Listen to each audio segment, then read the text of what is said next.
गीता अध्याय 15 के श्लोक 16-17 में 3 प्रभु बताए हैं। ये 3 प्रभु कौन हैं? किस प्रभु की शरण में जाने के पश्चात जन्म और मरण समाप्त हो सकता है? 3 प्रभुओं में सबसे उत्तम परमात्मा कौन है? कैसा है? उसका क्या नाम है?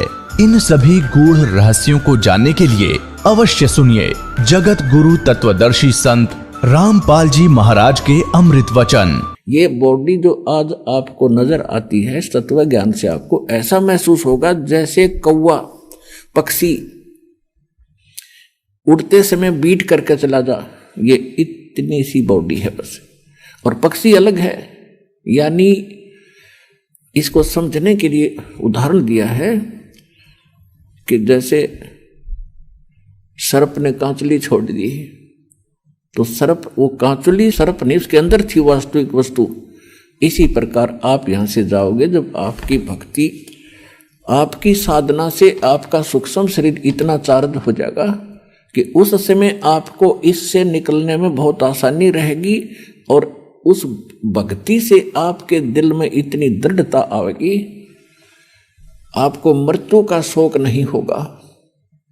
ये जीव के बस की बात नहीं होती। एक तो बगैर मतलब की टेंशन करके बैठ जाए, वो दुखी हो रहा है। अरे एक ऐसा व्यक्ति होता है, कुछ दिक्कत आ जाए तो भी टेंशन नहीं उसको, तो पिछले संस्कारों से उसमें ऐसी उसका धीर है, उसके धीरज है। ऐसी भक्ति से आपके अंदर ये क्वालिटी आती चली जाएगी। कृष्ण कन्हैया राम को ये जीव कहें करतारे, और शरीर पड़ा भगवान का इनको देख विचारे।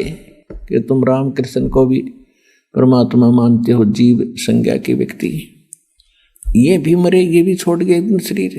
कहते आकार भार ठारे नहीं, ये 5 तत्व मिल जावे, और 4 जुग जो तन रहे तो भी दे गरे सत भाई। कहते हैं यदि इतनी लंबी उम्र भी आप बना लोगे, 4 युग तक की भी जीवन प्राप्त कर लोगे, एक दिन फिर भी मृत्यु होगी। तो उसके लिए क्या बताते हैं?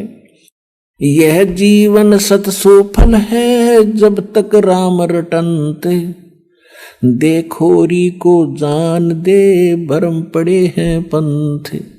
कि ये जीवन चाहे कितना ही आपका जितना भी है, इसमें इसकी सफलता उसी में है जब तक आप भक्ति करते हो। और भक्ति नहीं करते हो तो चाहे 4 युग भी जीवित रहना कोई यूज नहीं इस जीवन का। फिर क्या बताते हैं? सतगुरु साहेब एक है दूजा भरम विरोधे। अब गरीबदास जी स्पष्ट कर रहे हैं कि सतगुरु और परमात्मा एक ही होते हैं, और दूसरा उसमें कोई समझता है तो उसकी अपनी बुद्धि के सत्र में कमजोरी है। सतगुरु साहेब एक है ये दूजा भरम विरोधे, बिन सतगुरु सूझे नहीं चाहे पढ़ो 18 बोधे। बिन सतगुरु के आप चाहे वेद पढ़ो, 18 बोध पढ़ो, कितना ही ज्ञान ग्रहण करो, आपको कुछ भी समझ नहीं आएगा। गुरु बिन काहुन पाया ज्ञाना, जो थोथा बुछड़े मूड किसाना। गुरु बिन वेद पढ़े जो प्राणी, समझन सार रहे अज्ञानी। और फिर क्या करें गरीबदास जी? सतगुरु और साहेब एक ही समझना। यानी ये ज्ञान जो आज आपको मिल रहा है, ये भगवान बिना नहीं बताया जा सकता। और भगवान इस दास पर राजी है। ऐसा अनमोल ज्ञान ऋषि, मैं ऋषि, ब्रह्मा विष्णु महेश शर पटक का मर गए, चले गए। इनको वेद समझ नहीं आई, इनको गीता समझ नहीं आई, इनको पुराणों का ज्ञान नहीं। गुरु मानुष कर जानते ते नर कहिए अंध, ओवे दुखी संसार में फिर आग काल के फंद। तो यहां भी गरीबदास जी कह रहे हैं सतगुरु साहेब एक है ये दूजा भरम विरोध, और बिन सतगुरु सूझे नहीं चाहे पढ़ो 18 बोध। गल घोटा गुरुआ घने ये फांसी दे अड़ाए, और 12 तिलक बना के फिर जमपुर दे धकाए। अब क्या बता रहे हैं गरीबदास जी कि ये झूठे गुरु, ये गल घोटा गुरु घने, कह देते हैं गुरु बदलना नहीं चाहिए। और गुरु का पद प्राप्त करके ये कोरा नकली ज्ञान देते हैं, उनके विषय में कहते हैं गलगोटा गुरु गणे, और ये फांसी दें अड़ाए, बांध देते हैं इनको कि ये मेरे शिष्य हैं, किसी और की सत्संग में नहीं सुनना है, और उनके पास ज्ञान नहीं है तो कहते हैं 12 तिलक बना के 12 तिलक माथे का बना लेंगे, बड़ा महापुरुष और विद्वान नजर आवेगा, और कहते हैं फिर काल के लोक में धक्का दे देते तुमको गलत साधना करवा के। अब क्या बताते हैं, झूठे गुरु का नाक ले और फिर श्रवण और नैने, सतगुरु बोले साख ये दूर कर फोकट फैन। अब यहां गरीबदास जी थोड़ा सा उनको सतर्क कर रहे हैं और धमका रहे हैं कि कितने नालायक आदमी हैं जो झूठे गुरु हैं, इतने अनमोल जीवन को नाश कर रहे हैं। एक श्वास, मनुष्य जीवन के एक श्वास की कीमत बताते हैं। कबीर कहता हूं कहीं जाते हूं और कहूं बजा के ढोले, श्वास जो खाली जात है भाई 3 लोक का मोले। एक मनुष्य का सांस कितना कीमत है, और ये एक मनुष्य जीवन को बर्बाद कर देते हैं जिसमें करोड़ों अरबों सांस जाते हैं उनके। तो कितना नाश कर दिया इन लोगों ने, कितनी हानि कर दी, तो उनको कितना दंडित करना चाहिए वो बता रहे हैं। झूठे कहते झूठे गुरु को झटक दे और शेष स्वामी को फूके, या मैं दोष जरा नहीं शब्द कहा हमको के। अब यहां गरीबदास जी यानी एक ऐसे भाव से कह रहे हैं ये, क्योंकि साधु संत किसी को फूकने के लिए या मारने के लिए नहीं कहते, नो कह रहे न फूक दे परे न, यानी एक तरफ पटक दे, हमारा काम नहीं, बस इतनी सी बात है। कहते झूठे गुरु को झटक दे और शिष्य स्वामी को फूके। गरीबदास जी कहते हैं कि चातुर प्राणी चोर हैं ये, मूड मुग्ध हैं ठोठे, संतों के नहीं काम के इनको दो गड़जोटे। कि ये चतुर प्राणी हैं जो अटपट करके गुरु बन गए, भोली भाली आत्माओं को फंसाए बैठे हैं, और हम इतना क्लियर ज्ञान बता रहे हैं, स्पष्ट कर रहे हैं, प्रमाण बता रहे हैं, और आंखों देखा भगवान का ज्ञान बता रहे हैं, और फिर भी ना स्वामी मानने को तैयार है ना उनके शिष्य मानने को तैयार हैं। तो उसके विषय में कहा है कि झूठे गुरु को झटक दे, पड़ा रहने दे उसने, और शिष्य स्वामी को फूक, यानी उनको पड़ा रहने दे, ना मानते तो समझाने का फर्ज बनता है, उनके साथ खसे नहीं। या मैं दोष जरा नहीं शब्द कहा हमको, सतगुरु सतगुरु क्या कहे ये शब्द अतीत पहचाने, रोम रोम में तेज है कोट सूर सचिभान। गरीबदास जी कहते हैं झूठे गुरु का लीतर लावे और घरते काट घसीटे, और या के पीटे पाप नहीं है उसने निश्चय पीटे। पीटन का अर्थ है कि उसको स्वीकार नहीं करे, उसकी बातों में नहीं आवे, और उसको फिर घर पे आने से भी विरोध करे कि बस बतेरे दिन आपने हमारा नाश कर लिया, खाना खाओ और जाओ, इतना सा उसके साथ लगाव रखे। अब सूक्ष्म वेद के अंदर आगे क्या बताते हैं परमात्मा, गरीबदास जी बता रहे हैं सूक्ष्म वेद में जो ज्ञान दिया है कि भाई ये काम करण के हैं और ये करण के नहीं हैं, कौन क्या क्या कर रहा है। एक बैदे का अंग है गरीबदास जी महाराज का, उसमें क्या बताया है कि जो इस प्रकार के साधक हैं वो अपना जीवन व्यर्थ कर रहे हैं। कैसे? सट दर्शन सट बेख कहाँ में, बहुविध दूंदो दार मचावे, ये तीर्थ व्रत करत तरबीता, वेद पुराण पढ़त है गीता। सट दर्शन ये 6 प्रकार के भेख हैं, जैसे कोई वैष्णव, कोई नाथ, कोई कनपाड़ा नाथ, कोई सन्यासी, गिरिपुरी। कहते हैं इनको अगर आप देखोगे, जनसाधारण इनकी क्रियाओं को देखता है तो बड़ा आकर्षित होता है और ये सोचता है भी महापुरुष पड़ा है। कैसे? जैसे गर्मियों के दिनों में 5 धूने लगाकर बीच में बैठ जाता राख लपेट के। आम आदमी तो इन्हों समझा भी महात्मा के कमाल है। तो और फिर सर्दियों के दिनों में, जैसे सर्दियों के मौसम में एक टपाई के ऊपर एक मटका रखेंगे, उसमें सैकड़ों सुराख बना लेंगे, उसमें पानी डालने जाएंगे और नीचे बैठ जाएगा। पो के महीने में, जनवरी के महीने में आम आदमी तो वैसे ठुठ रहे, स्वेटर जर्सी पहने हुए भी सर्दी लग रही है, और वो बैठा उस ठंड में नीचे। तो आम आदमी ने सोचा भी महात्माएं पड़ा है। परमात्मा कहते डंब करें डूंगर चढ़े ये अंतर झिन्नी झूले, जग जाने बंदगी करें ये बोवें सूल बबूल। ये तो डले ढोरे। अब क्या बताते, सट दर्शन सट भेष कहावे, और बहुविध दूंदो धार मचावे, तीर्थ व्रत करें तर बीता, ये वेद पुराण पढ़त है गीता। वेद पढ़े, पुराण पढ़े और गीता, और क्या कहेगा पता नहीं इनको। अब संस्कृत में घोट लिया, आरती की तरह बोल दिया, श्रोता अशिक्षित। इन्होंने सोचा महापुरुष है भाई, कमाल कर दिया, इसने तो संस्कृत बहुत आवे है। ओ हो बस क्या बात के नाम ले लो, इस का पता नहीं था। इस प्रकार के ड्रामाबाजी में हम मूर्ख बने रहे, क्योंकि हमें स्वयं ज्ञान नहीं था।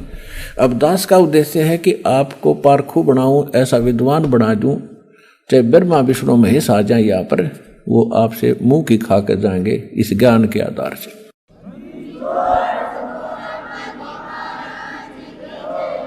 चार संप्रदा 52 द्वारे, जिन्हों नहीं निज नाम बेचारे, अरमाला घाल हुए हैं मुक्ता, ये सटदल उआ बाई बकदा। ओए होए,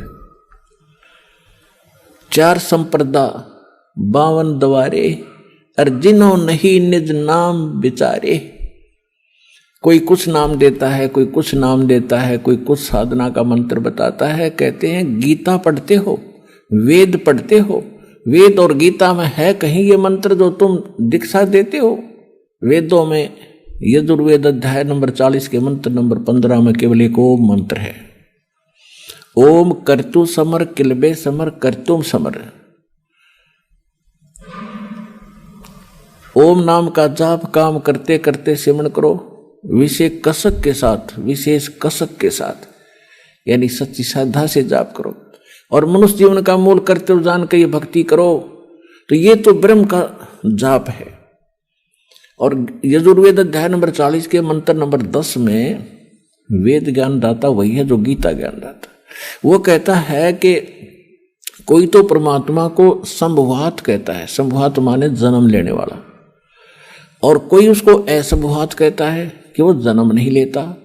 संभवात कहने वाले आकार में आए अवतार मानते हैं, और असंभवात उसको निराकार मानते हैं।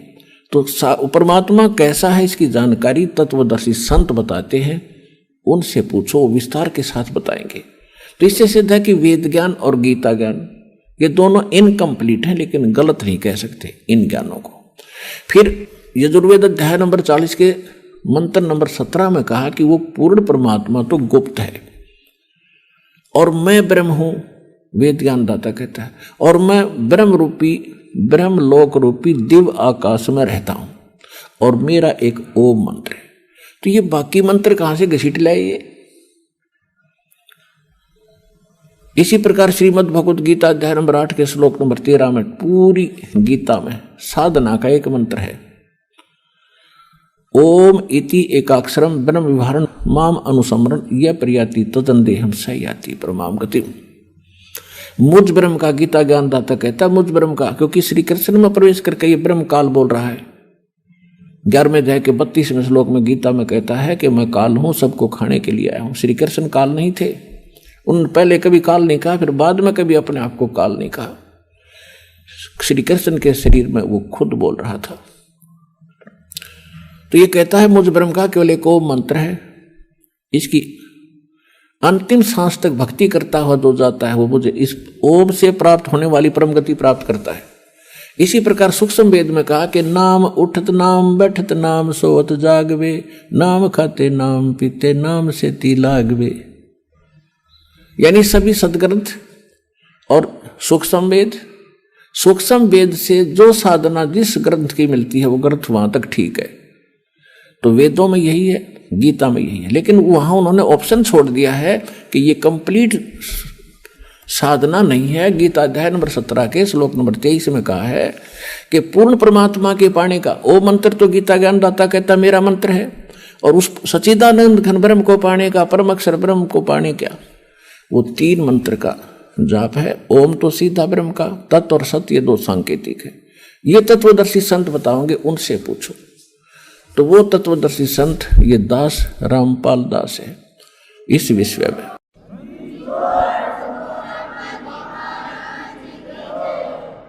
अब क्या बताते हैं, सठ दर्शन सठ भेख कहावे, बहुविध दो धार मचावे, तीर्थ व्रत करे तर बीता, वेद पुराण पढ़त है गीता। तीर्थों पे जाने का कहीं गीता में लिखा है? व्रत करने का गीता जी में लिखा है? नहीं लिखा है। छठे अध्याय के 16वें श्लोक में श्रीमद् भगवद गीता में तो ये प्रमाण दिया है, हे अर्जुन, ये योग यानी भक्ति साधना न तो अधिक खाने वाले की सफल होती है और न बिल्कुल ना खाने वाले यानी व्रत रखने वाले। जैसे एकादशी का व्रत रखते हैं तो उस दिन कुछ नहीं खाते हैं, जल आचमन करते हैं, तो वो साधना गलत है, वेद गीता के विरुद्ध है। और तुम व्रत करते हो तो इसको कहते हैं, गीता अध्याय नंबर 16 के श्लोक नंबर 23 में कहा है कि शास्त्र विधि को त्याग कर जो मनमाना आचरण करते हैं उनको न तो कोई सुख होता है, न उनकी गति होती है, न ही उनको कोई सिद्धि प्राप्त होती है, अर्थात यूजलेस। तो यहाँ परमात्मा सूक्ष्म वेद में गरीबदास साहिब जी परमात्मा से प्राप्त ज्ञान के आधार से कह रहे हैं कि सठ दर्शन सठ भेख कहावें और बहुविध धूम धूम धार मचावें। वो देखो इनकी साधना बड़ी कठिन, और उसे चब डूंडा ठा रखा ही न था। और कहते तीर्थ व्रत करें तरबीता, और वेद पुराण पढ़े ये गीता। खाक पढ़ा फिर गीता को उन्होंने। 4 संप्रदा 52 दवारे, जिन्होंने ही निज नाम बेचारे। उन्होंने निज नामों को ऊपर कभी सोचा भी नहीं, देखा देखी जो गुरु ने दे दिया आगे वो देने लगे।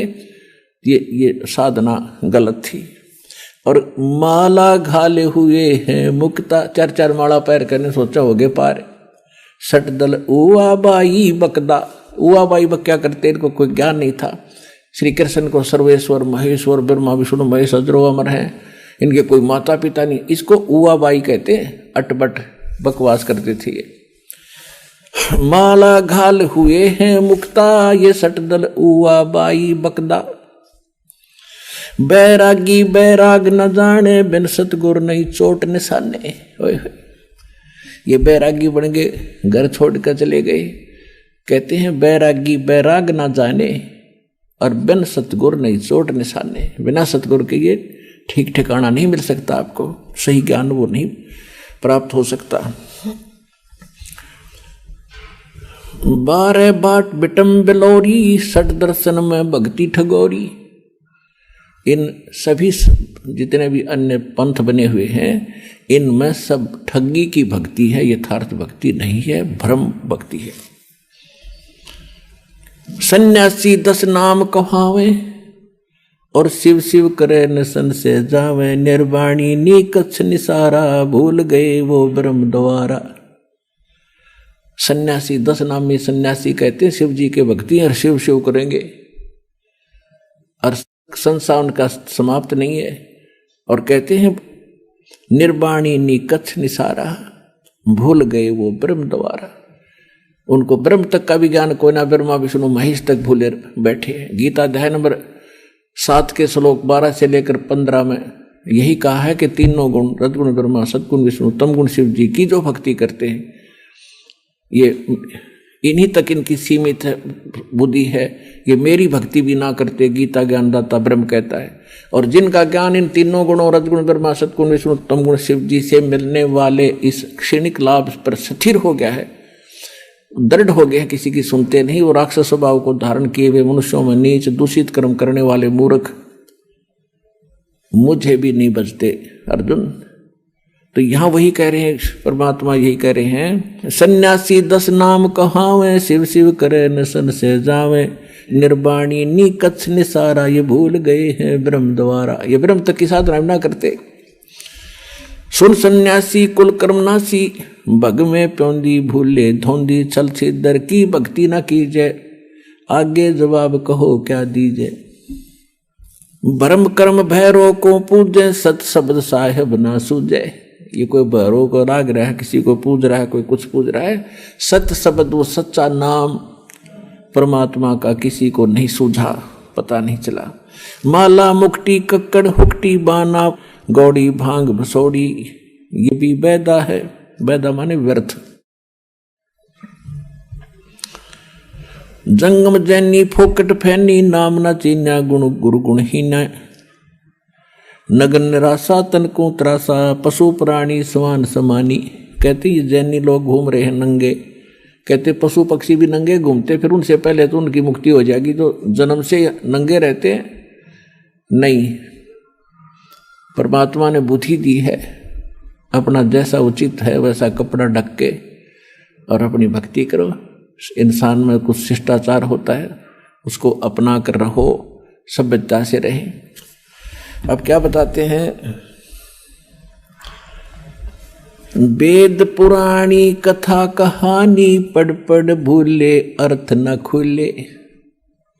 वेद पुराणों को पढ़ा, कथा कहानी सुना दी, उनमें वास्तविकता क्या अर्थ है, क्या उसका सारांश बनता है, ये उनसे खुले नहीं, निर्णय नहीं कर सके, जिस कारण से इन्होंने सत साधना ना करके और ड्रामा शुरू कर दिया। फिर क्या बताते हैं,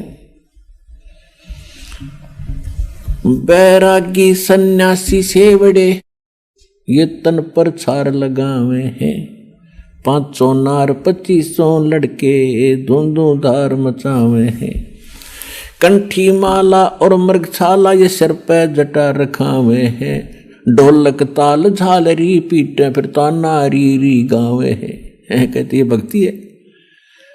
बैरागी सन्यासी सेवड़े एक राख लपेट के घूम रहे हैं, और फिर अंदर उनका कितना ज्यों का त्यों क्रोध और सभी बीमारी ज्यों की त्यों जमा है। जैसे सन्यास ले लिया, घर छोड़ दिया, बैरागी हो गए। किस लिए हो गए कि एक पत्नी को त्याग दिया, घर त्याग दिया कि ये मेरी भक्ति में बाधक है और मैं जंगल में बैठ कर भक्ति करूंगा। परमात्मा कहते एक नारी त्याग दीनी, ये 5 नारी गैल वे, पाया ना द्वारा मुक्ति का सुखदेव करीब सैल वे। एक औरत को त्याग कर आप जंगल में बैठ गए, उस भक्ति बाधा जानकर। परमात्मा कहते आपके अंदर ये 5 नारी और हैं जो भक्ति बाधक है, काम क्रोध मोह लोभ अहंकार। इन 5 को त्यागते घर में रह ले। फिर घरवाली नारी इतनी बाधक नहीं है जितनी ये तेरी बीमारी बाधक है जो आपके अंदर जमा है। एक नारी त्याग दीनी 5 नारी गैल वे, पाया न द्वारा मुक्ति का सुखदेव करीब सैल वे। कहते सुखदेव जैसा वैरागी तो नहीं हो सकता, माँ के गर्भ से निकलकर भाग गया था उठ के, और जब तक सतगुरु नहीं मिले उसने पता नहीं कहाँ कहाँ तक भटका था, स्वर्ग में भी चला जाता था, उसका मोक्ष नहीं हुआ। तो सतगुरु के बिना, पूर्ण संत के बिना ये बीमारी कटे नहीं जो जन्म और मरण की। बैरागी सन्यासी सेवड़े तन पर छार लगावे हैं, 500 नार 2500 लड़के धूंधू धार मचावे हैं। 500 नार ये काम क्रोध मोह लोभ अहंकारियों के नो जमा तुम्हारे अंदर। कंठी माला और मृगछाला सिर पर जटा रखावे हैं, ढोलक ताल झालरी पीटे ये तो नारी री गावे हैं। ये माता का जागरण करेंगे या बेंजू बेंजू बांध कर फिर गीत गावेंगे, शब्द गावेंगे, ये कोई भक्ति है? अपने आत्मा हमने भक्ति का पता ही नहीं था। अब जैसे ये दास स्वरूप प्रारंभ में जब भक्ति मार्ग पर लगा तो इस यथार्थ भक्ति का प्रकाश नहीं था गरीबदास जी के पंथ में। वाणी शब्द वो बहुत गाया करते थे, और जहाँ भी गाने ये सत्संग का आयोजन होता था तो वहाँ 5-4 अच्छे चुने हुए गायक लाए जाते थे जिनकी आवाज़ सुरीली हो। तो फिर पहले एक शुरू होता था, फिर कहते थे ना भाई ये तू सुना, आपकी आवाज कुछ बहुत बढ़िया है। फिर उसको लगाते, अरे भले आदमियों, अब अकल काम अब करे जो भगवान ने दया बख्शी। अब जैसे किसी ने किसी को जाकर बता दिया कि भाई तेरे घर में चोरी होगी, अब जब सामने वाले ने भांग नहीं पी रखी होगी, शराब नहीं पी रखी होगी, तो एकदम चिंतित होगा और तुरंत या तो घर की तरफ चल लेगा और जाके उसको देखेगा वह कितना नुकसान हो गया। और जय उसने शराब पी रखी होगी तो वो क्या कहेगा कि अभी फिर बता क्या कहा। और दूसरा उससे कैसा शराबी है, वो क्या बताऊं क्या कहा, आपके चोरी हो गई। हाँ कहा, यो बहुत बढ़िया बोला भाई, इसकी आवाज बड़ी सुरीली है, आपके चोरी हो गई। और फिर वो भी कहता आपके चोरी हो गई। तब वो दोनों शराबी हैं। तो अब जैसे जब दास देखा करता था, वो भी गा रहे हैं कि अनमोल जीवन तुम्हारा नष्ट हो रहा है, परमात्मा की वाणी गा रहे हैं, सतनाम बिना और सतगुरु बिना मोक्ष नहीं। सुनने वाले भी गेल गा रहे हैं, गुरु बिन मोक्ष नहीं, सतनाम बिना मुक्ति नहीं, और सतनाम किसी के पास नहीं। वो तो ऐसे हैं जैसे एक बार किसी ने कोई तोता पकड़ दिया, तोता, उस तोते को बेचने जा रहा था पिंजरे में लेकर। एक भक्त संत साधु मिला, उसने देखा कि ये पक्षी जंगल में घूमने वाला है और ये कैद हो गया। तोते की आयु बहुत लंबी होती है, मनुष्य से भी ज्यादा होती है, और ये सारी उम्र कैद रहेगा, क्यों ना इसको मुक्त करा दूं। उसने उस तोता बेचने वाले से पूछा भी इसका मूल्य बता, कितने में बेचता। उसने कहा 5 रुपये लूंगा पिंजरे समेत। ले भाई 5 रुपये ले और दे दे। अब उस तोते को लेकर वो महात्मा घर ले आया अपने कुटिया में, और उससे कहा कि भी तोता तू कैसे फंसा बच्चा। तोते ने बताया जी शिकारी आया था, उसने जंगल में दाने डाल दिए, जाल बिछा रखा था, मैंने दिखा नहीं, मैं लालच में आ गए, वो दाने खाने के लिए आ गया और मैं फंस गया। तो उस संत ने कहा कि भाई यदि मैं तुझे छोड़ दूं तो फिर तो ये गलती नहीं करेगा। अगना जी कदी नहीं, कत्ते नहीं करूं। तो सुन ले, तय भी सुन ले, और आप वहां जाकर सारे तेरे साथियों ने भी बता दिए क्या कि एक मूल मंत्र बताता हूं। अब बताओ भाई, पर दी आवेगा शिकारी, जाल डालेगा, दाने डालेगा, हम दाने नहीं खाएंगे तो फंसेंगे नहीं। बोला जी ठीक है। उसको 10-20 दिन खूब वो रटवा दिया, तोता ठीक बोलने लग गया। जा भाई, जाते ही सब ने सिखा दिया। कहा जी जाते सब ने सिखाऊंगा। अब तोता छोड़ दिया, और साथी रिश्तेदार इकट्ठे हुए भी कैसे बचा कि एक साधु संत ने दया कर दी भाई मेरे पे, और एक मुझे अजब फार्मूला दे दिया, आगे आपा फिर मार खावांगे नहीं। एक ऐसी मूल मंत्र बताया, तुम भी सुन लो। शिकारी आवेगा और दाने डालेगा, जाल बिछावेगा, हम दाने नहीं खाएंगे तो हम फंसेंगे नहीं। कहाँ भाई, रोज आरती करें वृक्ष पर बैठ के, सारे शाम और दिन में ये गोट लिया, उन्होंने गायत्री मंत्र बना लिया। एक दिन शिकारी वहां पहुंचा, उसने देखा तोते तो भाई किसी ने शिक्षा दे दी इनको, ये तो बोल रहे हैं कि शिकारी आवेगा, दाने डालेगा, जाल बिछावेगा, हम खाओगे नहीं तो हम फंसेंगे नहीं। उसने सोचा यहाँ कोई फायदा नहीं मेरा आने का, चल दूसरे साइड में जाता हूँ। फिर भी सोचा चल इतनी दूर आया हूँ, कोई एकादा ना समझ फंस भी सकता है, इतने रोटी राटी खाऊं, इतने जाल बिछा के देख लेता हूँ। उसने दाने डालकर जाल बिछा कर बैठ गया एक वृक्ष के नीचे। इतने में जब वो देखा उन तोतों ने अच्छे पड़े हैं मोटे मोटे दाने खाने के, तो सबसे पहले वो आया जो उन्हें शिक्षा दे था। अब भूख लग रही है, चलो भाई आ गया माल, और फटाफट वहां पहुंच गए। और सारे देखा देखी उसके चेले भी उसके अंदर जाल में। उस शिकारी ने सोचा है तो मूर्ख है, बांडे बांडे थे, न ज्ञान कुछ नहीं। उन्हें पकड़ के जाल खींच ली सारे जाल के अंदर। अब जाल में बंद हो रहे हैं तब भी वो यही गीत गा रहे हैं, पर दिया होगा, जाल डालेगा, हम दाने नहीं खाओगे तो हम फंसेंगे नहीं। अब वो शिकारी उस जाल को उठा के कंधे पर डालकर चल पड़ा पीछे वो अब सारे तोते पीछे फिर भी यही गीत गा रहे हैं, शिकारी आवेगा जाल डालेगा, दाने डालेंगे, दाने नहीं खाएंगे तुम फंसेंगे नहीं। अब उधर से वो रास्ते में शिकारी को वो गुरु फिर मिल गया, वो संत। उसने देखा ये गायत्री मंत्र तो मेरा ला पढ़ रहे हैं, ये कुकर चक्कर पड़ा भाई सारा। उसने देखा को हो ये तो बेटी के बाप गांव गांव थे, इस बार असर नहीं करा इन्होंने। अब उस संत ने ऐसे ताली बजाई, क्योंकि जब वो तोता घना बोला करता, जब वो पकड़ रखा था पिंजरे में और उसको सिखाया करता था, वो डटा नहीं डटा था। जब उसने ताली बजाकर वो क्या करता वो गुरुजी, तो उसने वो ताली ऐसे थैली बजाई। उसने देखा वो कोड वर्ड,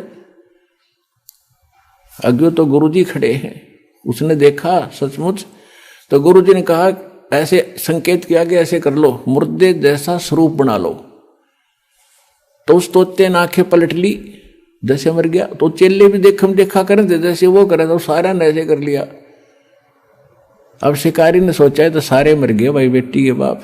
तो उसने सारे पटक दिए उड़े, भाई क्यों बोझ मरता जाऊं इतनी दूरी, तो सारे इनकी आंखें पलट गई। शिकारी चला गया। जब गुरुजी आए, निकम्यो ये बातें कहने सुन की नहीं, ये कर पाड़न की है। तो पुण्यात्माओं इब्दास भेजा आपको उस संकेत बता रहा है कि गीत गान के नहीं, यू काम करने का है।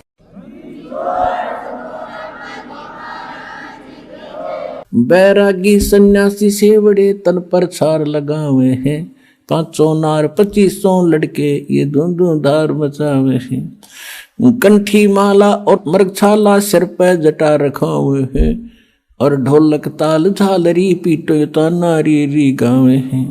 तन के योगी मन के भोगी गुल्लर पेट पड़ावे हैं, गुज बीरज का मरम न जाना ये भद्र भेख बनावे हैं। करवा और कोपी न लिए जो बनखट गुफा बनावे हैं, खुद्दा कुत्ती घट में दूती फिर गृह द्वारे आवे हैं। अब क्या बताते हैं कि घर त्याग कर जंगल में जाकर बैठ गए।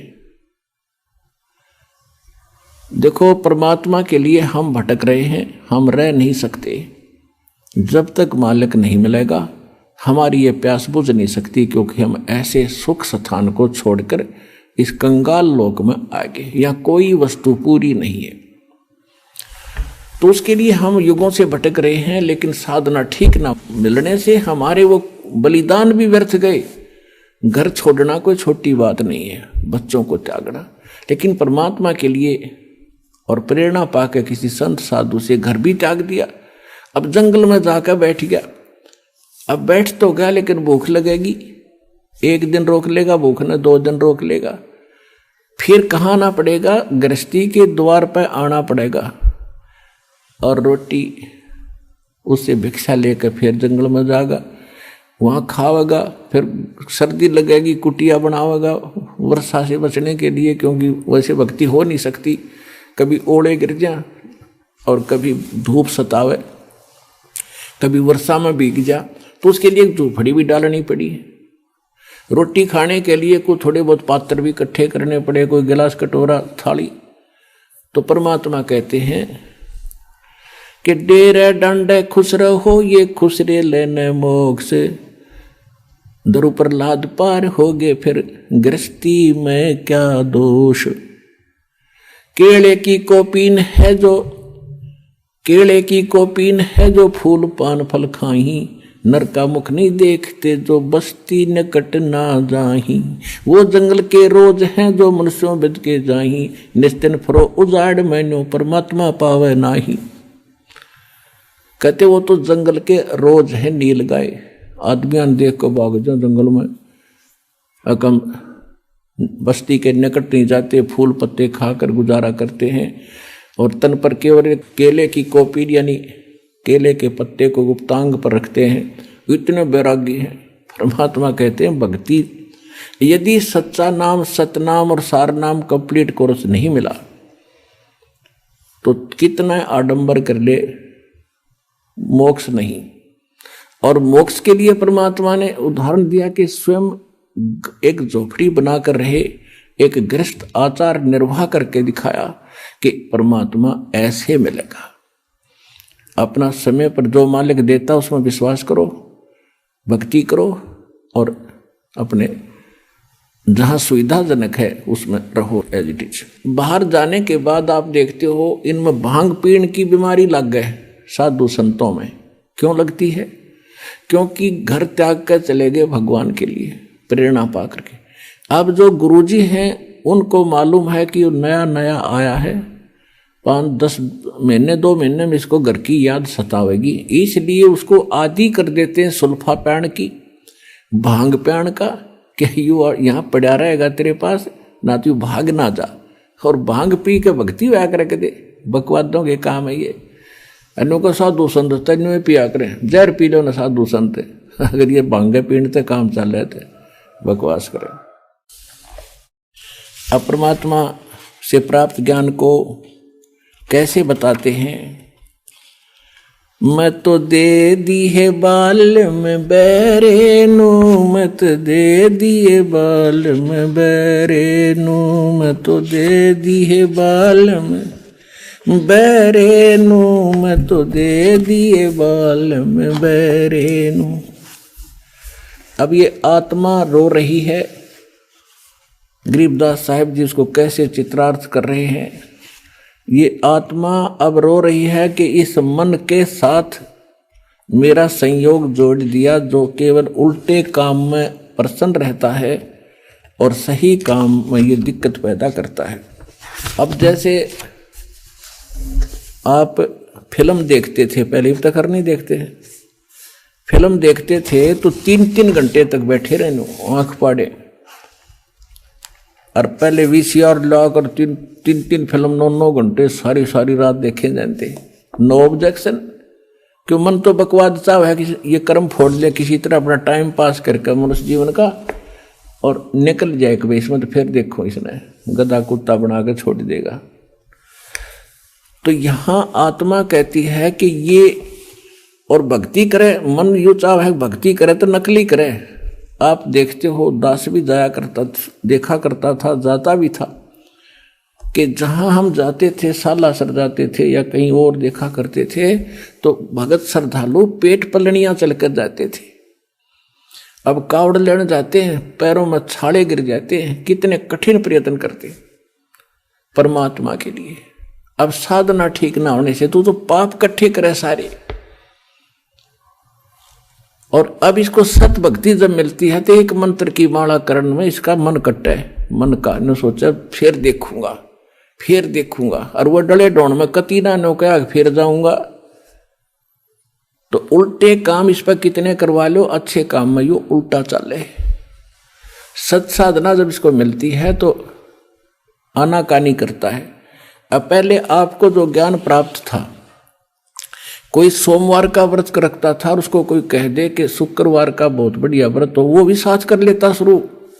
और अब कोई ये कहे कि ये सब बकवाद छोड़ दो, देखो ये प्रमाण गीता वेद पुराणों में और परमात्मा के बताए ज्ञान में, और ये साधना कर नो ना ना ना, ये थोड़ा वाकर है, तुरंत नाट जाएगा, दूसरी बात सुनता नहीं।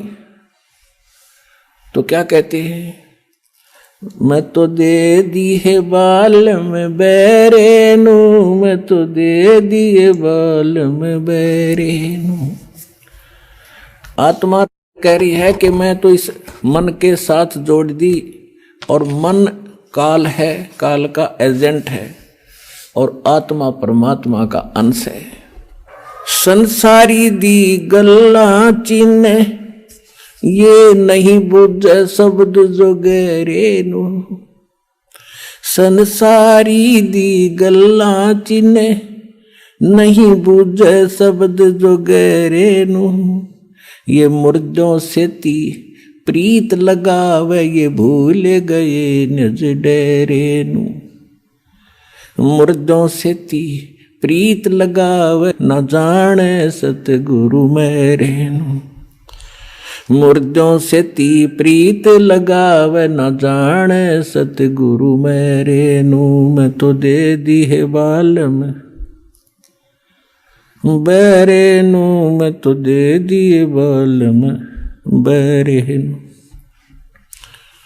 श्वेत छतर सिर मुकुट बिराजे, देखत ना उस चेहरे नू। गरीबदास जी कह रहे हैं मैं देख रहा हूं भगवान को, सिर पर मुकुट है, श्वेत छत्र है दाता के ऊपर, श्वेत छत्र सिर मुकुट विराजे, देखत ना उस चेहरे नू। ऊंची थड़ियां ये खेती बोवे, भूल गए निज डेरे नू। ऊंची थड़ियां खेती बोवे, ये भूल गए निज डेरे नू। मैं तो दे दी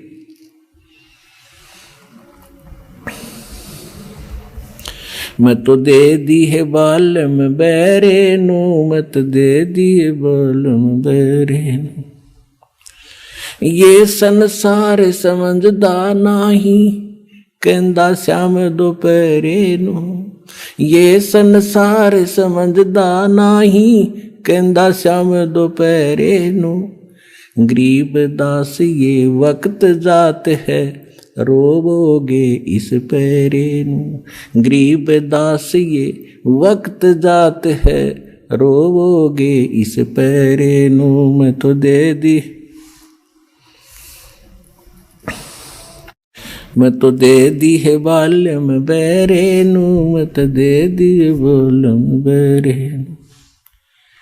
एक भगत बता रहा था, जैसे ये कहते हैं ना, संसारी दी गल्ला चिन्ह ना बुझे शब्द जो गहरे नू, यानी गूढ़ ज्ञान को सुनना भी पसंद नहीं कर रहा। और आम आदमी कोई कह दे उसने मान ले, और कोई कह दे चल सालासर चलेंगे, चल भाई कब चलना है। और कोई कह दे वैष्णो देवी चलेगा, कहाँ त्यार चलेंगे, वहाँ टिंडे लेने जाओगा बता। कोई विचार नहीं करते। और जब ज्ञान बताते हैं कि ये नहीं देखो ये प्रमाण है, ये 10-6 प्रमाण देता एक पॉइंट को क्लियर करने के लिए, और इतना देखकर भी तो नहीं मानते, तो वो मन के प्रेशर के अंदर है। इसीलिए परमात्मा हमें बताना चाहते हैं कि मैं तो दे दी बालम बैरे नू। अब जैसे एक भक्त बता रहा था कि मैं अपने साथी ने, घना मित्र था मेरा, जब ये सत्संग मैंने सुना, ज्ञान लिया, नाम लिया, मैं सत्संग मानने लगा, तो मैंने उसको कहा कि अभी सत्संग में चलेगा मेरे साथ, कि अब फिर देखूंगा, अब टाइम को नहीं, अब समय नहीं है, फिर देखूंगा। नाट सका नहीं था कि दोस्ती थी। तो इतने में मैं थोड़ा सा आगे चला, चलो भाई फिर बताएंगे इसको। थोड़ी सी दूरी पर कोई अन्य को कह रहा था कि उस गांव में रागनी कंपटीशन होगा। वो मेरा मित्र उनके पास जाके खड़ा हो गया, अरे कौन से गांव में, कहाँ है बताइए। रात ने वहां धक्के खाने चलाएगा, और 3 दिन में आया वो रागनी कंपटीशन सुनने के लिए। वह तो फट दे स्वीकार कर ली, मैंने बताया उसके लिए समय नहीं था। एक भगत था, वो बता रहा था कि एक उपदेश ले लिया उसने, और उसने फिर अपने मित्र को समझाना। ये प्रत्येक की कर्तव्य बनता है कि मैं अपने मित्र को, अपने जो मेरी बात को सुन सकता उसको समझाऊं। तो उसके पास जाके कहने लगा कि भाई सत्संग में चलो, ज्ञान समझाया काफी। तो वो कहने लगा भाई मेरे पास टाइम नहीं, फिर देखूंगा। चलो फिर कुछ दिन के बाद वो फिर गया। जब सत्संग नेक्स्ट समय आया, सत्संग का निकट सी, तो उसने कहा भी चलोगे सत्संग में। उसने कहा भी मुझे फुर्सत नहीं, फिर देखूंगा। फुर्सत माने समय नहीं, देसी भाषा में फुर्सत कहे। उसने 2-4 बार कहा, क्योंकि फर्ज बनता है प्रत्येक व्यक्ति का, जब ज्ञान समझ में आ जा रहकर समझावे। तो बार बार कहता रहा भी तू घना पीछे मत पड़े, मुझे अभी फुर्सत नहीं है, थोड़ा सा बच्चे सियाने हो जा और फिर मैं तेरे साथ चला करूंगा। अब कुछ दिनों के बाद उसकी हार्ट अटैक से मृत्यु होगी। मित्र था, उस शोक में जाना गया। उसका जो अर्थी लेकर अंतिम संस्कार करने के लिए जा रहे थे, लोग बोल रहे थे राम नाम सत्य है, सत्य बोले गत है। और वो कह रहा था आज भाई ने फुर्सत है। और कह रहे थे राम नाम सत्य है, वो कह रहा था आज भाई ने फुर्सत है। तो दूसरे उसके और व्यक्ति कह रहे थे तू ठीक बोल, के सोचेंगे घर के, हक मैं ठीक का बोलू हूं। तो पुण्यात्माओं, तो यहां क्या बता रहे हैं कि संसारी दी गल्ला चिन्ह नहीं बूझे शब्द जो गहरे नो, ये मुर्दों से ती प्रीत लगावे न जाने सतगुरु मेरे। अब मुर्दों से ती प्रीत कैसे लगावे? कि बाबा था, गांव में रहता था, मर गया, उसकी समाधि बना दी, सारा गांव माथा टेके हुआ, वो खाक देगा। अब जैसे कोई वैद्य है, कोई डॉक्टर था और अच्छा जानकार वैद्य था, नाड़ी पकड़ के रोग बता देता था, दवाई जानता था, दे दिया, ठीक हो गया। और अब वो मर गया, मरने के बाद उसकी समाधि बना दी, मूर्ति भी बना लो उसकी, और फिर वहां उससे माथा टेकने जा और दवाई लेने जा, वो खाक दवाई देगा। ऐसा ही वैद्य खोजना पड़ेगा जैसा वो था। और वो वैद्य आज सतलोक आश्रम बरवाला जिला हिसार में है, इस पृथ्वी पर नहीं है।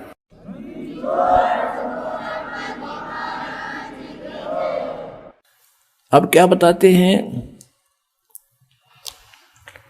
श्वेत छतर सिर मुकुट विराज, देखत ना उस चेहरे नु। श्वेत छतर सिर मुकुट विराज, देखत ना उस चेहरे नु। ये ऊंची थड़ियां खेती बोवे, भूल गए नज डेरे। पहले वर्षा के ऊपर निर्भर होता था सारा खेती किसानी। जब ये वाणी बोली थी परमात्मा के बच्चे गरीबदास जी ने, अब उस समय कह रहे थे कि जिसके पास डहर खेत हो, डहर होता है नीचे का, झील का खेत, ऊंचे स्थानों पर वर्षा हुआ जल भी वहां आ जाता है उस नीचे के स्थानों में। आइए अब हम उन श्रद्धालुओं के अनुभव जानते हैं जो जगत गुरु तत्वदर्शी संत रामपाल जी महाराज जी से दीक्षा प्राप्त कर चुके हैं तथा उनके द्वारा बताए गए भक्ति मार्ग पर चल रहे हैं। नमस्कार सर। नमस्कार जी। सर क्या नाम है आपका? ऋषिपाल। ऋषिपाल जी, आप कहाँ से हैं? मेरा गांव जोली है जी, डिस्ट्रिक्ट अम्बाड़ा, हरियाणा से। संत रामपाल जी महाराज से नाम दीक्षा आपने कब ली? 25 मार्च 2017 को। संत रामपाल जी महाराज से नाम दीक्षा लेने से पहले क्या आप भक्ति साधना भी करते थे?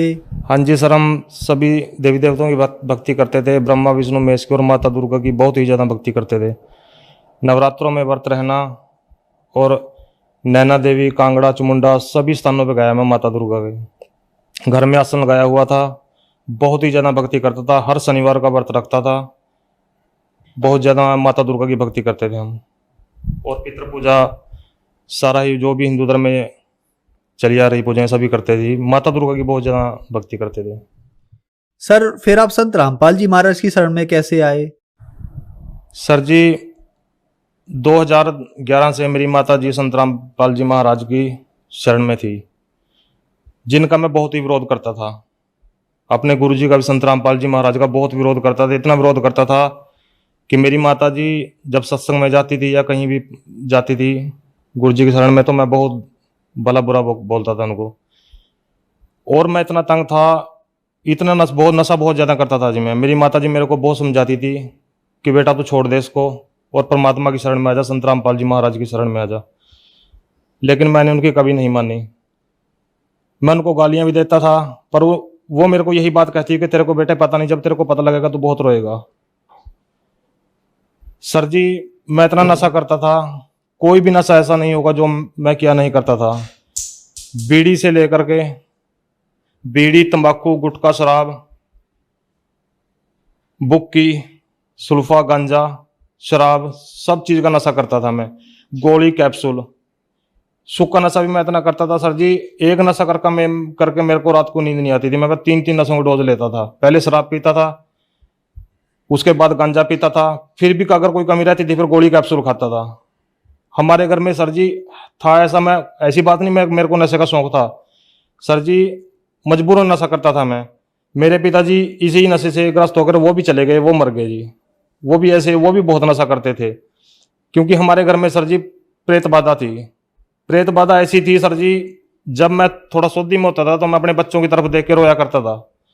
छोटे छोटे मेरे बच्चे थे सर जी, मेरे पास 2 लड़कियां, 1 लड़का है।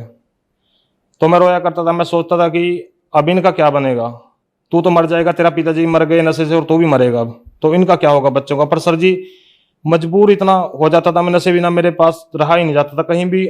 छोटे से मैं बीड़ी तो सर जी मैं 10-12 साल का बीड़ी पीने लग गया था, इतना नशे को मेरे को नशा किया करता था, बहुत ही नशा किया करता था जी मैं। मेरे गांव वाले भी वो लड़ाई करता था अगर मैं नशा करके जब मैं आता था जी, पड़ोसी भी देखते थे कि हाँ आगे आप लड़ाई होगी इनके घर में। हर रोज लड़ाई हुआ करती थी। हमारा घर वो कहते हैं जैसे भूत बंगला हमारा घर था जी। प्रेत बाधा थी हमारे घर में, बहुत ही तंग थे जी, बहुत ज्यादा दिक्कत थी हमारे घर में जी। मेरी माता जी मेरे को बहुत समझाया करती थी, बेटे तू नाम ले ले संत रामपाल जी का, पर मैं उनको भी भला बुरा कहता था जी और कभी उनकी नहीं सुनी। जब मैं नशा करके पूरा थक लिया, पूरा खत्म हो लिया सर जी, मेरे अंदर सर जी 50 किलो से भी कम वजन रह गया था, बहुत ही कमजोर हो गया था सर जी। मेरे को रात को अगर मैं पढ़ता था, रात को सुबह उठता था सर जी, मेरे को सारा पूरा शरीर मेरे को गिल्ला मिलता था, मेरे को रात को पसीना आता सर जी। और मेरे को प्रेत आत्मा बहुत तंग करती थी रात को, कई बार दर्शन देती थी तो रात को भगत जी बहुत ही दबाव होता था मेरे ऊपर। नशे में अगर नशे में थोड़ा सा नशे से बाहर हो गया तो तभी भगत जी मेरे ऊपर दबाव हो जाता था। तो फिर बहुत दिनों के पीछे भगत जी एक दिन परमपिता परमेश्वर संत रामपाल जी महाराज की कृपा हुई मुझ पर भगत जी। वो दिन पता नहीं परमात्मा की कौन सा मैंने कोई पुण्य कर्म किया होगा भगत जी, मेरे अंदर मेरी वो आत्मा रूपी शिव का मुंह खुला और मैंने अपनी माता से भगत जी संत रामपाल जी महाराज की पुस्तक ज्ञान गंगा ली, जो कि मेरी माता जी मुझे पहले भी कहती थी कि बेटा तू ये पुस्तक पढ़ ले। मैंने कभी नहीं पढ़ी, कई बार उसने मेरे को पुस्तक दी, मैंने ऐसे ही रख दी। दास का काम छोटा सा काम है, टायर सर्विस का काम करता है दास। मैं अपनी माता से वो पुस्तक ले गए दुकान पे चला गया, वहां पे रख दी, 2-3 दिन वहां भी रखी रही वो। एक दिन मैं दोपहर में बेला था, मैंने सोचा चल आज पुस्तक पढ़ के देखते हैं क्या है इसमें, क्योंकि मेरी माता जी भी बेचारी पढ़ती रहती थी पुस्तक बैठ के घर में, मैं देखा करता था उसको। तो मैंने वो पुस्तक खोल ली, पढ़ी वो पुस्तक। सर जी मैंने किसी का इंटरव्यू ना देखा था, ना ही किसी के पुस्तक में कोई इंटरव्यू जो उसमें लिखे हों वो भी नहीं मैंने पढ़े थे। मैंने सिर्फ पुस्तक ज्ञान गंगा पुस्तक का पेज खोला और उसको पढ़ना शुरू किया। 4-5 पेज ही मैंने पढ़े सर जी मेरी दुकान में कोई भी स्थान ऐसा था जहां बीड़ी का बंडल और माचिस ना मिला थी। मेरे मुंह में सारी 24 घंटे बीड़ी लगी रहा थी जी। तो मैंने सर जी बीड़ी हाथ में ले रखी थी और पुस्तक आगे थी सर जी। जब मैंने पुस्तक पढ़ी तो मैंने वो बीड़ी का मेरा स्वाद बिगड़ गया सर जी। मैंने बीड़ी घेर दी सर जी, मेरे पास बीड़ी नहीं पी गई। तो सर जी मैंने पुस्तक 1-2 पेज पढ़ा, बंद कर दी, घर आ गया जी। 3 दिन ऐसे ही चला भगत जी। तीसरे दिन मैंने पुस्तक वादी के करीब पुस्तक मैंने पढ़ ली, तो भगत जी मेरे से रहा नहीं गया। मेरे मामा जी हैं जो उन्होंने भी संत रामपाल जी महाराज के से नाम दीक्षा ली हुई है, मैंने उनके पास फोन किया और अपनी माता जी को कहा कि मैं नाम लेना चाहता हूँ। तो उन्होंने कहा कि आ जाओ। मैं अपने मामा जी के पास गया, वो मेरे को लेकर कुरुक्षेत्र गए। वहां पे जाकर मैंने संत रामपाल जी महाराज से नाम दीक्षा ली। संत रामपाल जी महाराज से नाम दीक्षा लेने के बाद क्या आपको लाभ भी प्राप्त हुए? सर जी बहुत लाभ प्राप्त हुए, बहुत ज्यादा जी। एक तो सर जी मेरी पत्नी थी, जब से हमारी शादी हुई थी वो बीमार ही थी जी। उसको 2-2 महीने सर मैं अस्पतालों में उठा के फिरता था। उसको तेजाब बनता था, उसको छाती में बहुत ज्यादा तेजाब बनता। अगर वो पानी भी पीती थी उसका भी तेजाब ही बनता जी। उसका कोई बेनिफिट नहीं था उसको खाने का पीने का कहीं का भी। तो सर जी 2-2 महीने में अस्पतालों में रहता था जी अपनी पत्नी के साथ। तो सर जी सतगुरु रामपाल जी महाराज से नाम दीक्षा लेने के बाद वो बिल्कुल सही है। उसने भी जैसे वो मैंने नाम लिया वो सही हुई, उसने भी सर जी फिर दीक्षा लिया, वो भी परमात्मा की शरण में है, संत रामपाल जी महाराज की शरण में है। दूसरा सर जी जो हमारे घर में प्रेत बाधा थी सर जी वो बिल्कुल खत्म है। पहले हमारा घर सर जी नरक था। हमारे घर में सर जी बिल्कुल भी कोई सर जी रिश्तेदार भी नहीं आता था हमारा, कि कहते भूत भूत बंगला। हर समय लड़ाई पड़ती थी सर जी, हर समय मैं बोलता रहता था, कभी नहीं माता जी के साथ, कभी नहीं पत्नी के साथ सर जी। तो अब बिल्कुल सही है सर जी, कोई प्रेत बाधा नहीं है, बहुत ही अच्छा जीवन जी रहे हैं सर जी। परमात्मा की सतगुरु रामपाल जी महाराज की इतनी कृपा है। पहले सर जी मैं दुकान पे 12-12 बजे तक सर जी रात को काम करता था और जेब में 10 रुपए भी नहीं सर जी कभी निकलते थे मेरी, इतना बुरा हाल था मेरा सर जी। और अब परमात्मा की दया से सर जी मैं हर तरह से, आर्थिक स्थिति मेरी इतनी कमजोर थी सर जी, बहुत ही ज्यादा। 10-10 रुपए सर जी मैं से तंग रहता था। अपनी जैसे दवाई चलती थी पत्नी की मेरी, तो भगत जी बहुत दिक्कत आती थी। अब भगत जी परमात्मा, ना ही मेरे घर में कोई बीमारी है, मैं बहुत ही बढ़िया जीवन जी रहा हूँ सर जी, किसी तरह से कोई परेशानी नहीं है। प्रेत बाधा नहीं है। और सर जी सबसे बड़ा लाभ ये मिला है सर जी कि जिस परमात्मा को पाने के लिए साधु संतों ने शरीर गाड़ दिए और राजे महाराजाओं ने अपने राज छोड़े हैं सर जी, उस परमात्मा की जानकारी मेरे को मिली संत रामपाल जी महाराज के माध्यम से, जो कि खुद कबीर साहब जी आए हुए हैं संत रामपाल जी महाराज के चोले में। जिस दिन से मैंने संत रामपाल जी महाराज से दीक्षा ली सर जी, नशा मेरा बिल्कुल खत्म है। मेरे को पहले मैं इतना नशा करता, अब सर जी मेरे को बीड़ी पीने वाले के पास भी नहीं मैं खड़ता जी, मेरे को खड़ा ही नहीं जाता थी। धुआं भी इतना चंद्रा लगता है बहुत ज्यादा, और मैं किसी भी तरह का कोई नशा नहीं करता, बहुत ही बढ़िया जीवन जी रहा हूँ सर जी। सर जी जो प्रेत बाधा थी मेरे घर में वो भी दूर होगी और आर्थिक स्थिति बहुत सही होगी पहले से। पहले खेत में कुछ भी सर जी, लोगों के खेतों में फसलें हुआ करती थी, मेरे खेत में अडंगा जामता था जी। अब बिल्कुल सही है जी, मेरे खेत में बढ़िया फसल होती है जी, बढ़िया मेरा काम चल रहा है, बिल्कुल सही है जी, परमात्मा की बहुत दया है। सर हम आपसे यहाँ एक बात जानना चाहेंगे कि आपने बताया कि आप बीड़ी सिगरेट शराब आप इतने नशे करते थे कि हमें यहाँ गिनाना भी मुश्किल हो जाएगा। नशे में आपके पिताजी की मृत्यु हो गई और आपने भी ये सोच रखा था कि मेरी मृत्यु भी इसी नशे में हो जाएगी, मेरा नशा नहीं छूट पाएगा। फिर आप संत रामपाल जी महाराज की शरण में आए, आपका नशा छूट गया। तो सर संत रामपाल जी महाराज ने आपको ऐसी कौन सी भक्ति दवाई दी जिससे आपका नशा एकदम से छूट गया? सर जी नशे की दवाइयाँ मैंने पहले भी बहुत खाई, बहुत ही प्रयत्न करूँ था। मैं रोता था सर जी, जब मेरे को सोच आती थी मैं अपने बच्चों की तरफ देख के रोता था कि तेरा क्या बनेगा, अब तू मर जाएगा, तेरे बच्चों को कौन देखेगा। पर सर जी मेरा नशा नहीं छूटा, मैंने हर तरह से प्रयत्न किया जी। तो संत रामपाल जी महाराज की शरण में के जो मंत्र देते हैं जी, जो संत रामपाल जी महाराज मंत्र देते हैं, उन मंत्रों में इतनी शक्ति है कि अगर उन मंत्रों को ग्रहण करते हैं तो नशे के पास इंसान जा ही नहीं सकता। ये मेरा पक्का तजुर्बा है जी, क्योंकि सर जी मैं ये सोचता हूँ, मेरा पक्का तजुर्बा है कि जैसे अगर मैं सुधर गया नशे से तो कोई भी सुधर सकता है, क्योंकि मेरे से ज्यादा नशा मैं नहीं करता, कोई करता होगा जी। ये बात मैं नहीं कह रहा, मेरे गांव वालों से अब भी जिन रिश्तेदारों ने मैं देखा नहीं हूँ जी, उसके बाद जो मान लो फोन पे ही ऐसी बात चलती है, वो मानते नहीं इस बात को जी। 24 घंटे मेरे बैग में, मोटरसाइकिल के बैग में, थैले में शराब की बोतल होया करती थी जी, और सुल्फा गांजा 24 घंटे मेरे पास मिलता था। अब मैं बिल्कुल भी किसी तरह का भी नशा नहीं करता। ये सारा ही किया धरा संत रामपाल जी महाराज का है, जिन्होंने मैं इस नरक से निकाला मेरे को। देखो नशा ऐसे नशा नहीं छोड़ सकता, सरकार भी नशा छुड़ाने के लिए इतना प्रयत्न करती है, इतना पैसा खर्च करती है, पर नशा नहीं छोड़ सकता। क्योंकि जब तक ये अंदर काल रूपी मन बैठा है, जब तक ये नहीं हटेगा अंदर से, ये मन ही नहीं करेगा नशे के लिए, नशा नहीं छोड़ सकता। और ये मन नहीं तब करेगा जब संत रामपाल जी महाराज की शरण में आएंगे, क्योंकि यही वो सुप्रीम पावर है, यही वो परमात्मा है जो नशे से इंसान को निकाल सकते हैं। नहीं तो नशे से, मेरे पिताजी सर्विस में थे, पढ़े लिखे थे, मैं तो इतना पढ़ा लिखा नहीं हूं, मेरे पिताजी पढ़े लिखे भी थे, सर्विस में भी थे, हम उनके बच्चे थे, वो भी रोते थे हमको देख के जी कि अब मैं मर जाऊंगा, मेरे बच्चों का क्या होगा। पर सर जी वो मर ही गए, नशा नहीं उनके पास छूटा जी। डॉक्टरों ने भी जोर लगा लिया, उनको करते करते उनको टीबी की बीमारी हो गई थी सर जी। डॉक्टरों ने इतना जोर लगाया कि बीड़ी छोड़ दे सर जी, वो बीड़ी भी नहीं छोड़ सकते, शराब तो कहाँ छोड़ देंगे, बीड़ी भी नहीं वो छोड़ सके सर जी, वो मर के निकले। तो संत रामपाल जी महाराज ही इस नशे से छुटकारा दिला सकते हैं, नहीं संसार में कोई ऐसी दूसरी पावर नहीं है जो इस नशे से बाहर निकाल सकती है इंसान को। आज कई चैनलों पे संत रामपाल जी महाराज के सत्संग आता है, उसके नीचे पीली पट्टी चलती है, उस पर नंबर है, उनसे कॉन्टैक्ट करके संत रामपाल जी महाराज से नाम दीक्षा ले सकते हैं। धन्यवाद सर। सत साहिब जी।